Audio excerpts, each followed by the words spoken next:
இந்த சீரியலுக்கு இல்லையா ஒரு எண்டு என்று ஃபேன்ஸ் புலம்பும் அளவுக்கு இந்த சீரியலும் இந்த சீரியலின் டைரக்டரும் பண்ணிகிட்ருக்காங்க. அது எந்த சீரியல்னு தெரிந்து கொள்ள வாங்க வீடியோக்குள்ளே போகலாம். அதுக்கு முன்னாடி எங்கள் சேனலை சப்ஸ்கிரைப் பண்ணுங்கள்.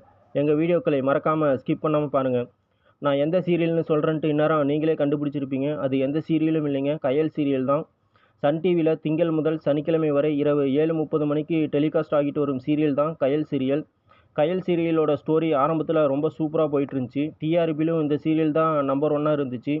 அப்படி நல்லா இருந்த சீரியலை இப்போ எப்படா முடியும் என்று ஃபேன்ஸு புலம்பும் அளவுக்கு டைரக்டர் வந்து சீரியலை கொண்டு போயிட்டுருக்கிறாரு. எப்போ பார்த்தாலும் பிரச்சனையாகவே தான் இந்த சீரியலில் வந்துட்டுருக்குது. சுருக்கமாக சொன்னான்னு பார்த்தீங்களா, இந்த சீரியலில் இப்போ ஸ்டோரியே இல்லாமல் தான் போயிட்டுருக்கு.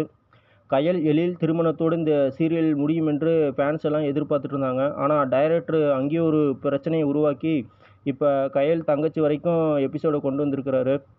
இன்னும் கயல் தங்கச்சியில் என்னென்ன பிரச்சனையெல்லாம் உருவாக்கி டைரக்டர் எப்படியெல்லாம் எபிசோடை கொண்டு போகிறாருன்ட்டு பொறுத்திருந்து தான் பார்க்கணும். கூடிய விரைவில் கயல் சீரியலை முடிவுக்கு கொண்டு வரணுன்னு தான் ஃபேன்ஸ் எல்லாம் எதிர்பார்த்துட்ருக்குறாங்க. ஏன்னா சன் டிவியில் புதிய சீரியல்லாம் இன்னும் எவ்வளவோ வரிசை கட்டி நின்றுட்டுருக்குது. கூடிய விரைவில் கயல் சீரியலை முடிவுக்கு கொண்டு வந்து புதிய சீரியலில் டெலிகாஸ்ட் பண்ணால் ரொம்ப சூப்பராக இருக்கும்.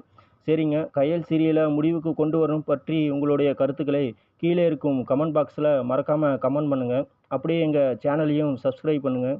இதே போன்ற வீடியோவில் உங்களை மீண்டும் சந்திக்கிறேன். Thank you friends.